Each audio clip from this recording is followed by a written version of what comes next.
ಪೊನ್ನಂಪೇಟೆಯ ಶ್ರೀರಾಮಕೃಷ್ಣ ಶಾರದಾಶ್ರಮದ ವತಿಯಿಂದ ಶ್ರೀರಾಮಕೃಷ್ಣ ಸೇವಾಶ್ರಮದ ಆವರಣದಲ್ಲಿ ನೂತನವಾಗಿ ನಿರ್ಮಿಸಿರುವ ದಂತ ಚಿಕಿತ್ಸಾಲಯ, ಔಷಧಾಲಯ, ಡಯಾಗ್ನೋಸ್ಟಿಕ್ ಸೆಂಟರ್ ಮತ್ತು ಪುಸ್ತಕ ಮಳಿಗೆಯಿಂದ ಮೈಸೂರು ರಾಮಕೃಷ್ಣ ಆಶ್ರಮದ ಅಧ್ಯಕ್ಷ ಸ್ವಾಮಿ ಮುಕ್ತಿದಾನಂದಜಿ ಮಹಾರಾಜ್ ಅವರು ಲೋಕಾರ್ಪಣೆಗೊಳಿಸಿದರು. ನಂತರ ರಾಮಕೃಷ್ಣ ಆಶ್ರಮದ ಸಭಾಂಗಣದಲ್ಲಿ ನಡೆದ ಕಾರ್ಯಕ್ರಮದಲ್ಲಿ ಮಾತನಾಡಿದ ಸ್ವಾಮಿ ಮುಕ್ತಿದಾನಂದಜಿ ಮಹಾರಾಜ್ ಅವರು 1969ರಲ್ಲಿ ಪೊನ್ನಂಪೇಟೆಗೆ ಮೊದಲ ಬಾರಿ ಬಂದಿದ್ದು, ಪ್ರಸ್ತುತ ಪೊನ್ನಂಪೇಟೆಯ ಶ್ರೀ ರಾಮಕೃಷ್ಣ ಆಶ್ರಮದ ಆಡಳಿತ ನಡೆಸಿಕೊಂಡು ಬರ್ತಾ ಇರುವ ಪರಹಿತಾನಂದ ಸ್ವಾಮೀಜಿಯವರು ಬಹಳಷ್ಟು ಅಭಿವೃದ್ಧಿ ಕಾರ್ಯಕ್ರಮಗಳನ್ನು ಮಾಡಿರುವುದು ಸಂತಸದ ವಿಚಾರವಾಗಿದೆ ಎಂದರು. ನಾನು ಪೊನ್ನಂಪೇಟೆಗೆ ನಾಲ್ಕು ಇರೋದರ 1969ನಲ್ಲಿ ಆವತ್ತು ಗುರುಮಹಾರಾಜರ ಬರ್ತ್ಡೇ ಇತ್ತು. ಅಲ್ಲಿ ರಾಮಾರ ಲಕ್ಷ್ಮಣ ಆಯಿತು. ಆವತ್ತು ಫಸ್ಟ್ ಬಂದಿತ್ತು. ಆಮೇಲಿಂದ ಬೇರೆ ಬೇರೆ ಟೈಮ್ನಲ್ಲಿ ಬರ್ತಾ ಇದ್ದೀನಿ. ಕೆಲವು ವರ್ಷಗಳ ಹಿಂದೆ ಇಲ್ಲಿ ಪೂಜನೀಯ ಜಗದಾತ್ಮಾಂಜಿ ಮಹಾರಾಜರವರು ಇದ್ದಾಗ ಬೇರೆ ಎಲ್ಲ ರೀತಿ ಸಹಯೋಗದಿಂದ ಈ ಅದ್ಭುತವಾದ ಗುಡಿ ಕಟ್ಟಲಾಗಿದೆ.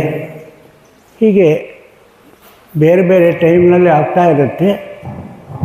ಇವಾಗ ಪರಹಿತಾನಂದಜಿ ಬಂದು ಬಹಳ ಜಾಸ್ತಿ ದಿನ ಆಗಿದೆ ಅಂತ ಹೇಳೋದಕ್ಕಾಗಲ್ಲ. ಆದರೆ ಇಷ್ಟೇ ಸಮಯದಲ್ಲಿ ಅದ್ಭುತವಾದ ಬೆಳವಣಿಗೆ ಆಗಿದೆ. ಮಹಾರಾಷ್ಟ್ರದ ರಾಮಕೃಷ್ಣ ಕಾರ್ಯದರ್ಶಿ ತತ್ವ ರೂಪಾನಂದಜಿ ಮಹಾರಾಜ್, ಬೆಂಗಳೂರು ಬಸವನಗುಡಿ ರಾಮಕೃಷ್ಣ ಆಶ್ರಮದ ಅಧ್ಯಕ್ಷ ನಿತ್ಯಸ್ಥಾನಂದಜಿ ಮಹಾರಾಜ್, ಬೆಂಗಳೂರಿನ ಹಲಸೂರು ರಾಮಕೃಷ್ಣ ಆಶ್ರಮದ ಅಧ್ಯಕ್ಷರಾದ ಬೋಧ ಸ್ವರೂಪಾನಂದಜಿ, ರಾಮಕೃಷ್ಣ ಮಠದ ಹಿರಿಯ ಸ್ವಾಮೀಜಿ ಆತ್ಮ ವಿದಾನಂದಜಿ ಮಹಾರಾಜ್, ಮಂಗಳೂರು ರಾಮಕೃಷ್ಣ ಮಿಷನ್ನ ಅಧ್ಯಕ್ಷ ಜಿತಕಾಮಾನಂದಜಿ, ಸೌತ್ ಆಫ್ರಿಕಾ ರಾಮಕೃಷ್ಣ ಮಿಷನ್ನ ಉಸ್ತುವಾರಿ ಸ್ವಾತ್ಮ ರಾಮಾನಂದಜಿ, ದಾವಣಗೆರೆ ರಾಮಕೃಷ್ಣ ಮಿಷನ್ನ ಕಾರ್ಯದರ್ಶಿ ತ್ಯಾಗೇಶ್ವರಾನಂದಜಿ, ಜಾಂಬಿಯಾ ದೇಶದ ಆಶ್ರಮದ ಅಧ್ಯಕ್ಷ ದಿವ್ಯ ಬೋಧನಾನಂದಜಿ, ಆಶ್ರಮದ ಭಕ್ತರು, ಸಾರ್ವಜನಿಕರು ಈ ಸಂದರ್ಭ ಪಾಲ್ಗೊಂಡಿದ್ದರು. ಕೊಡಗು ಚಾನಲ್ ವರದಿ ಚಂಪಾ ಗಗನ, ಪೊನ್ನಂಪೇಟೆ.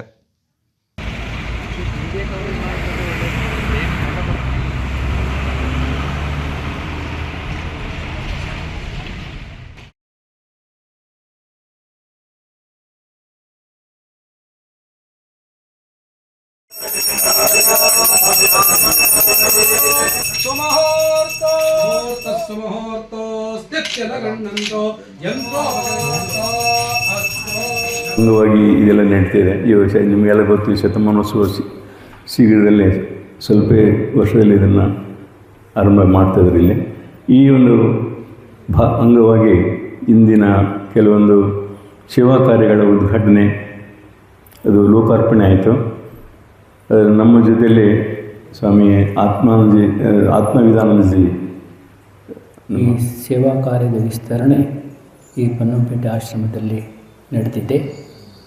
ಮೊದಲಿಂದಲೂ ಕೂಡ ಸ್ವಾಮೀಜಿಯವರು ಆಗಲೇ ಹೇಳಿದಂತೆ ಈ ಆಶ್ರಮ ಬೆಳೀತಾನೇ ಇದೆ, ಅನೇಕ ರೀತಿಯಲ್ಲಿ ಬೆಳೀತಾನೇ ಇದೆ.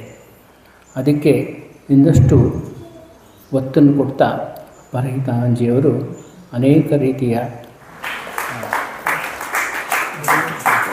ವಿನಯ ಎಲ್ಲರ ಪರವಾಗಿ ಅವರಿಗೆ ಸನ್ಮಾನವನ್ನು ನಾವು ಮಾಡ್ತಾಯಿದ್ದೀವಿ.